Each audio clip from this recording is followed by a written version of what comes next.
आबा, मग आता सत्तेत असणारे म्हणतात हे काम आम्ही केलं, सत्तेत नसणारे म्हणतात हे काम आम्ही केलं. मग हे जे श्रेयवादाचीच लढाई म्हणता येईल ना थोड्या वेळासाठी. हं. पण आता मतदार राजा काय म्हणतो, काम दाखवा, मग मत घ्या. मग ह्या अशा स्थितीत जुनं जे राजकारण आहे, जुनं राजकारण म्हणजे पिढीजात राजकारण टिकेल का? नाही, आता काय झालं, सोशल मीडिया स्ट्राँग झाली.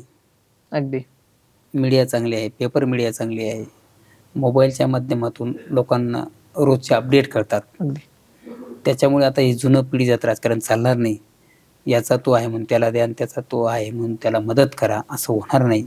लोकांना विकास कळायला लागला आणि मी तर अगदी खात्रीने सांगतो, वाखारी गटातल्या लोकांना तरी विकास कळतो. मी याचा अर्थ बाकीच्यांना कळत नाही असं मला म्हणायचं नाही.